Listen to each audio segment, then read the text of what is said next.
Hi friends, and welcome back to the Pushed Envelope TV.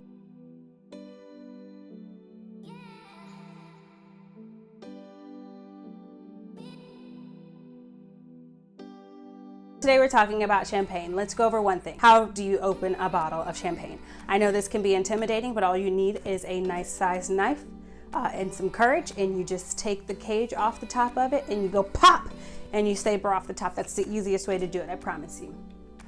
Okay, I'm only kidding. The proper way to open champagne is going to be like this.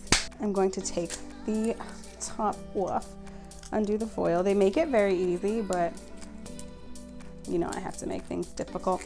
Every cage on a champagne has 6 twists. So 1, 2, 3, 4, 5, 6. I like to loosen up the cage a little bit. Hold it by the bottom. Just try to keep your bottle dry because it's easier to handle. I put my hand around the cage and over the top, and I twist the bottom and hold the top. And twist to the right a little bit. And it just makes an eensy weensy sound. There's no pop, there's no bubbles. It's just all cork and champagne ready to be enjoyed. So I'm gonna toss that in my bucket and grab my glass.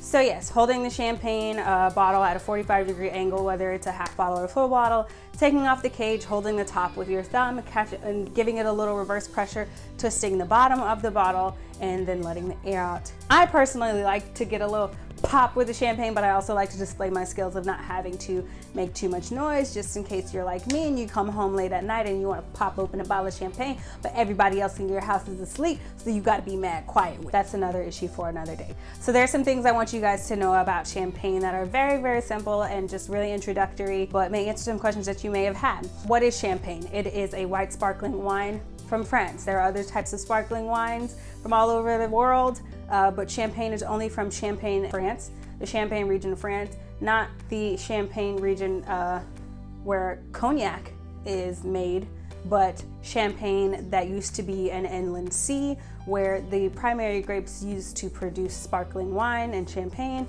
are Chardonnay, Pinot Noir, and Pinot Meunier, also known as just Meunier by those who are in the know. The terroir is really influenced by the fact that it used to be an inland sea. It's nice chalky soils, and it has a marked flavor. So some of the primary tasting notes in champagne are definitely going to be green apple, brioche. Some people smell cat food, a little bit of minerality, delicious. Delicious is the primary tasting note in champagne. That's all you need to know. Most champagnes are not labeled with a vintage because champagne houses usually blend their yearly production with other years in order to maintain a consistent quality. So if you taste a Veuve Clicquot that was made in 2005 and released, it will taste the same as the one that you buy on the shelf today. And the same goes for other champagne houses, whether it be Lallier or Krug or Perrier-Jouët or Pommery.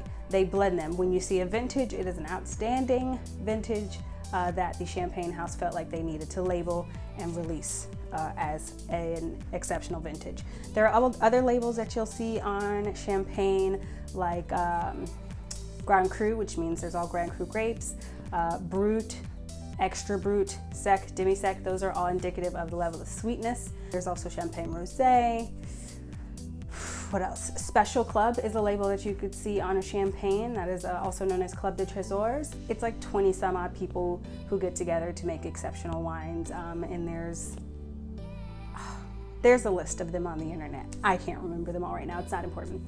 What else do I want you guys to know about champagne? Oh, another thing, what do you drink champagne out of?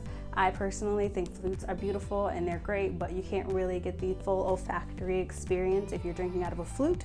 So I like to put mine in a stem glass, very similar to this. This does have kind of closing that's similar in size to a flute, but you can still drink out of it and get the full experience. I can still smell, taste, and get all of that good stuff. So that's that. I think that's it for champagne. That wasn't too long. So I'll see you guys next week. We're going to talk some more about sparkling wines. Bye.